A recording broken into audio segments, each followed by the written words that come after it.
तो गाइस आज हम बात करेंगे मैनेजर किम के चैप्टर नंबर 72 के बारे में, जिसका नाम है डेथ ऑफ टेयांग जियोंग। और पिछले चैप्टर में हमने देखा था टेयांग जियोंग नाम का एक बंदा मैनेजर किम लोगों के घर में आ जाता है मिंजी से मिलने के लिए, और टेयांग मैनेजर किम को डैड कह के बोल रहा होता है। उसका इनडायरेक्टली मतलब ये होता है कि वो मिंजी के ऊपर लाइन मार रहा है, बट मैनेजर किम हानशु के कहने पे जैसे तैसे अपने गुस्से को कंट्रोल करते हैं। लेकिन आज की वीडियो की शुरुआत में हम देखते हैं एक थोड़ा सा पुराना सीन, जहाँ पे मिंजी अभी अपने स्कूल क्लब के एक क्लास में होती है, और इस वक्त तक टेयांग की मिंजी से कोई भी बात नहीं हुई थी। हम देखते हैं टेयांग सबके सामने अपनी एक प्रेजेंटेशन दे रहा होता है, और मिंजी भी उस प्रेजेंटेशन को सुन रही होती है। टेयांग किसी नई फिल्म के बारे में बात कर रहा होता है जिसका वो डायरेक्टर होता है, और अभी जो हम ये सीन देख रहे होते हैं ये 2 महीने बाद का होता है, जब मिंजी इस स्कूल में ट्रांसफर हुई थी। और अभी मिंजी जिस क्लास में बैठी हुई है उसने ऐसे ही मजाक मजाक में इस क्लास को ज्वाइन कर लिया था, लेकिन टेयांग को देख के मिंजी उसके प्यार पे गिर जाती है। यानी कि मिंजी टेयांग की दीवानी हो चुकी होती है। ऐसा इसलिए भी होता है क्योंकि टेयांग को भी मूवीज काफी ज्यादा पसंद होती है और मिंजी को भी मूवीज काफी ज्यादा पसंद होती है। इसके नेक्स्ट सीन में हम देखते हैं मैनेजर किम के घर का सीन। मिंजी और टेयांग अब तक यहाँ से जा चुके होते हैं बाहर मूवी देखने के लिए, जिससे मैनेजर किम का तो काफी ज्यादा दिमाग खराब हो रहा होता है। तभी हानशु मैनेजर किम को कहता है, क्या तुम्हें ये बात नहीं पता थी कि मिंजी को मूवीज पसंद है? लगता है उसे मूवीज देखना और मूवीज में एक्टिंग करना काफी ज्यादा पसंद है। इस बात से हम ये भी अंदाजा लगा सकते हैं कि उसका करियर किस तरफ जा रहा है। मुझे लगता है तुमने भी पहले ही इन सारी की सारी बातों के बारे में सोच लिया होगा। लेकिन मैनेजर किम भूत की तरह मुंडी पीछे घुमा के हानशु को कहते हैं, उस लड़के ने मुझे पापा बोला,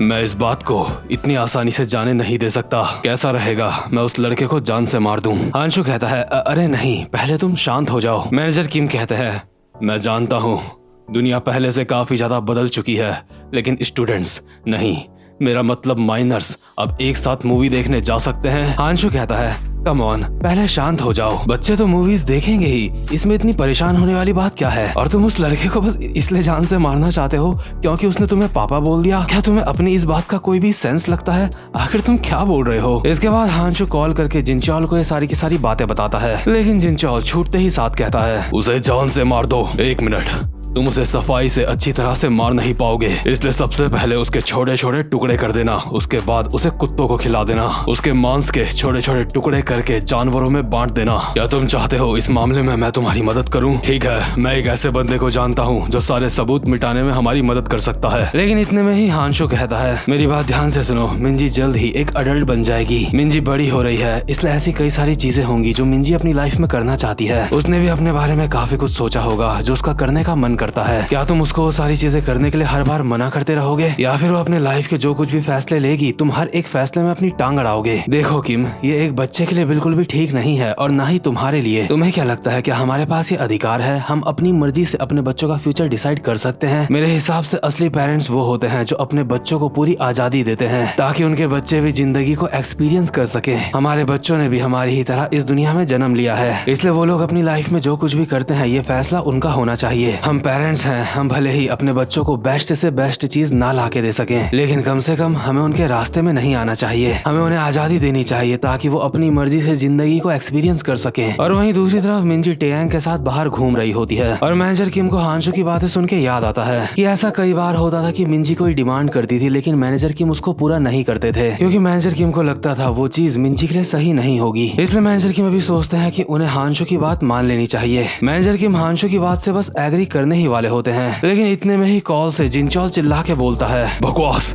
ये एक बकवास है। हानशु जो कुछ भी बोल रहा है वो उससे शैतान बुलवा रहा है। वो ऐसा इसलिए बोल पा रहा है क्योंकि उसकी कोई बेटी नहीं है, क्योंकि उसका एक बेटा है इसलिए वो ऐसी बातें कर रहा है। एक असली बाप वो होता है जो हर सिचुएशन में अपनी बेटी की रक्षा करता है। वैसे भी बाहर दुनिया में एक लड़की का काफी सारे लोगों से सामना होता है जो उससे सिर्फ एक ही चीज चाहते हैं। मेरे दोस्त, मेरी बात ध्यान से सुन, तुझे पता लगाना होगा वो हरामजादा तेरी बेटी के पीछे क्यों पड़ा है। तुझे पता लगाना होगा तेरी बेटी से मिलने का उसका मकसद क्या है, और भला वो आपस में पहली बार मिले कैसे थे, और उस लड़के का मकसद क्या है, वो करना क्या चाहता है। चाहे बात कुछ भी हो, लेकिन तुम्हें एक जिम्मेदार पिता की तरह बिहेव करना चाहिए। इससे पहले कि तुम कोई भी फैसला लो तुम्हें उस लड़के के बारे में पता होना चाहिए। और जिनचॉल की बातें सुन के मैनेजर किम पहुंच जाते हैं सिनेमा हॉल में, जहाँ पे एक मूवी लगी होती है जिसका नाम होता है अनएक्सपेक्टेड किस, और मिंजी और टेयांग यही मूवी यहाँ पे देखने के लिए आ रखे होते हैं। मैनेजर किम इस मूवी का पोस्टर देख के खुद से कहते हैं, क्या वो ये मूवी देखने के लिए आए हैं? उम्मीद करता हूँ कुछ भी गड़बड़ ना हो। और हम देखते हैं मूवी स्टार्ट हो चुकी होती है और मिंजी और टेयांग एक दूसरे के अगल बगल बैठे हुए होते हैं। इन दोनों के हाथ एक दूसरे के काफी ज्यादा नजदीक होते हैं और मिंजी इस वक्त काफी ज्यादा नर्वस लग रही होती है और खुद से बोल रही होती है, मेरा दिल तेजी से धड़क रहा है, लगता है मेरा दिल फट जाएगा। मुझे यकीन नहीं होता मैं टेयांग के साथ बैठ के मूवी देख रही हूँ। टेयांग और मैं, यहाँ पे हमारे अलावा हमारे जानने वाला और कोई भी नहीं है। मैं जानती हूँ हम दोनों यहाँ पे मूवी देखने के लिए आ रखे हैं, लेकिन पता नहीं क्यों मेरा ध्यान मूवी की तरफ बिल्कुल भी नहीं है। इसके बाद हमें टेयांग के बारे में बताया जाता है। टेयांग भी मिंजी की ही तरह यहाँ पे कुछ महीने पहले दूसरे स्कूल से आया होता है, यानी कि जिस स्कूल में अभी वो है वहाँ पे दूसरे स्कूल से आया होता है। पहले पहले मिंजी को समझ नहीं आता कि टेयांग ने फिल्म क्लब को ज्वाइन क्यों करा, लेकिन उसके बाद टेयांग अपनी एक प्रेजेंटेशन में बताता है कि उसने फिल्म क्लब को ज्वाइन इसलिए करा है क्योंकि उसको मूवीज देखना काफी ज्यादा पसंद है। पहले पहले मिंजी को लग रहा था जैसे ये एक फूल जैसा लड़का है, जैसे कि बहुत ज्यादा मासूम से शरीफ से होते हैं, क्योंकि लड़कों को ज्यादातर आउटडोर गेम्स पसंद आते हैं। लेकिन फिर मिंजी को पता चलता है कि इस बंदे को सिर्फ मूवी देखना ही पसंद नहीं है, बल्कि ये मूवीज को डायरेक्ट भी करता है, यानी कि ये बंदा एक डायरेक्टर भी होता है। जिसके बाद से मिंजी इस बंदे के प्यार में गिर जाती है। इसके बाद हम वापस से थिएटर का सीन देखते हैं, जहाँ पे मिंजी बैठ के सोच रही होती है कि उसे कैसे कैसे टेयांग से प्यार हुआ। लेकिन इतने में ही टेयांग मिंजी को कहता है, हे मिंजी, हे मिंजी किम, आखिर तुम क्या सोच रही हो? मूवी बस शुरू ही होने वाली है, तुम्हारा ध्यान कहाँ है? तो यार मुझे लगा था मूवी शुरू हो चुकी है, लेकिन अभी तक मूवी शुरू नहीं हुई थी। लेकिन इसके बाद फाइनली मूवी शुरू होती है और इस मूवी में किस वगैरह के सीन भर भर के होते हैं। लेकिन मिंजी अपने मन में बोल रही होती है, सच बताऊं तो मेरा ध्यान मूवी की तरफ बहुत ही मुश्किल से जा रहा है। इसमें कोई शक की बात नहीं है कि ये मूवी काफी ज्यादा अच्छी लग रही है, लेकिन मुझे समझ नहीं आ रहा है मैं टेयांग से अपनी नजरें हटा क्यों नहीं पा रही हूँ। जहाँ मिंजी टेयांग को लगातार प्यार भरी नजरों से देखे जा रही होती है, वहीं मैनेजर किम भी इनके पीछे वाली सीट में ही बैठे हुए होते हैं और इन दोनों को साथ में ऐसे देख के मैनेजर किम का बहुत ज्यादा दिमाग खराब हो रहा होता है। बट मैनेजर किम अभी यहाँ पे कुछ भी नहीं करते, क्योंकि इनके बीच में यहाँ पे कुछ भी नहीं हुआ होता। इसके बाद मूवी खत्म होती है और मिंजी और टेयांग थिएटर से बाहर आते हैं। टेयांग चलते चलते मिंजी को बोल रहा होता है, सच में मुझे काफी ज्यादा मजा आया, जितना मैंने सोचा था वो मूवी उससे ज्यादा अच्छी थी। भले ही मिंजी का ध्यान मूवी में नहीं था, लेकिन उसके बावजूद भी मिंजी कहती है, हाँ तुमने सही कहा, मुझे भी ऐसा ही लगता है। टेयांग कहता है, वैसे मूवी के कैरेक्टर डेवलपमेंट में मैं थोड़ा सा कंफ्यूज हो गया था, लेकिन मिंजी ये बताओ तुम इसके बाद क्या करने वाली हो? क्या तुम यहाँ से किसी एकेडमी वगैरह में जाओगी पढ़ने के लिए? मिंजी कहती है, नहीं मैं एकेडमीज वगैरह में नहीं जाती हूँ। टेयांग कहता है, अच्छा अगर ऐसी बात है तो चलो क्यों ना हम और ज्यादा बाहर घूमते हैं। मिंजी भी टेयांग के साथ और ज्यादा घूमने के लिए तैयार हो जाती है। ये दोनों कभी साथ में कॉफी पीने जाते हैं, कभी कहीं पे जाते हैं और कभी कहीं पे जाते हैं। मतलब कुल मिला के ये बाहर बहुत ज्यादा मस्ती कर रहे होते हैं, एंजॉय कर रहे होते हैं और इन दोनों को ही एक दूसरे के साथ काफी ज्यादा मजा आ रहा होता है। एक साथ इतनी मस्ती करने के बाद इन्हें पता ही नहीं चलता कि कब अंधेरा हो गया है। इसके बाद ये दोनों घर की तरफ जा रहे होते हैं और टेयांग मिंजी को कहता है, मिंजी मैं तुमसे दरअसल एक बात पूछना चाहता था। मिंजी को लगता है फाइनली वो वक्त आ गया है जब टेयांग उसको किस करने वाला है, इसलिए मिंजी अपने होठों को गोल करके किस करने के लिए तैयार हो जाती है। बट इतने में ही टेयांग की नजर पड़ती है मिंजी के पीछे मैनेजर किम के ऊपर, जो कि ये सब कुछ एक जगह पे खड़े होके देख रहे होते हैं। टेयांग मिंजी को कहता है, मिंजी वो इंसान जो तुम्हारे पीछे खड़ा है क्या वो तुम्हारे फादर हैं? मुझे लगता है वो हमें बहुत ही गुस्से से देख रहे हैं। इतने में ही मिंजी पीछे मुड़ के मैनेजर किम को कहती है, डैड आखिर आप यहाँ पे क्या कर रहे हो? क्या आप मेरा पीछा कर रहे थे क्योंकि आपको मेरी चिंता हो रही थी? मैनेजर किम कहते हैं, नहीं मैं बस यहाँ से गुजर रहा था। तभी टेयांग अपना सर झुका के मैनेजर किम को कहता है, गुड इवनिंग, मुझे अलाउ करो कि मैं अपना इंट्रोडक्शन आपको एक बार फिर से दे सकूं डैड। मेरा नाम टेयांग जियोंग है, मैं मिंजी का सीनियर हूँ। मैनेजर किम कहते हैं, क्या